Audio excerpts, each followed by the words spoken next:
وزیر سابق مدافع قزاقستان جنرال لیتنانت 50 ساله مراد بکتانوف در رابطه با حادثه‌های خونین ماه ینور سال 2022 که باعث هلاکت بیش از 2000 نفر شد به 12 سال زندان محکوم گردید، در این باره مطبوعات دولتی قزاقستان روز 9 مارس سال 2023 با تکیه به دادگاه مخصوص حربی بین نویوی استونه خبر داد. این دادگاه هنوز روز 24 فوریه سال 2023 با صدور حکمش جنرال بکتانوف را بر اساس قسم 3 ماده 451 کودکس جنایی قزاقستان در بیرون رفتن از حد صلاحیت منصبی گناهکار دانسته است. دادگاه حربی به دلیل مور مخفی داشتن پروندهش درباره حکم بکتانوف تفصیلات دیگر نداده است.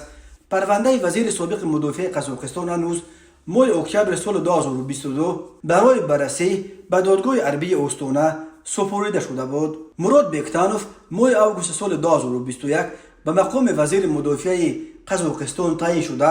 علاقه بعد 5 ماه کار روز 19 ینور سال 2022 در پی سرکوب اعتراضهای خونین در کشور که بیش از 200 کشته به جا گذاشت از مقامش برکنار و در اول ماه فوریه سال 2022 بازداشت شد.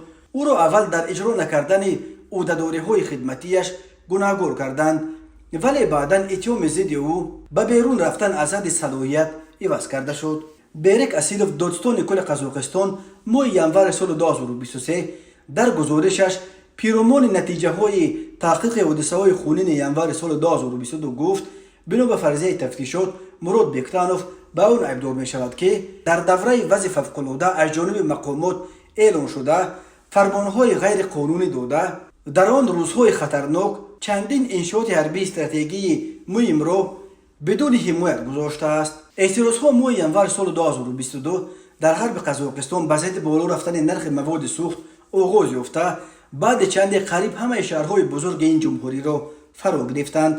در برخی شهرها گردجمعی‌ها به آشوب و درگیری‌ها با نیروهای امنیتی پیچید.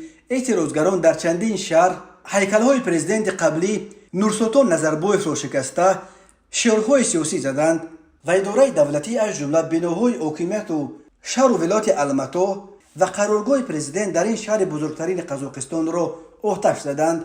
مقامات در سراسر کشور وضع فوق‌العاده و ساعت کماندانتی جاری کرد و از اودکبه یاری حربی خواستند و نیروهای این سازمان تحت نفوذ مسکو به قزاقستان فرستاده شدند. با اتهام دست داشتن در تشکیل بی‌ترتیبی‌ها چندین منصبداران بلندپایه از حلقه‌های نزدیک به پرزیدنت قبلی قزاقستان نورسلطان نظربایف از جمله رئیس کمیته امنیت ملی کریم مسیموف با همه معاونانش هنوز در روزهای ادامه اعتراضها به حبس گرفته شدند. همین طور نظربایف که امسال به سن 83 می درآید همگی 3 سال بعد رفتنش از قدرت از همه امتیازهای برای خود و خویشاوندان خود ساختش محروم شد و حالا در خانه‌اش در آستانه به قول معروف دولت پیری می راند.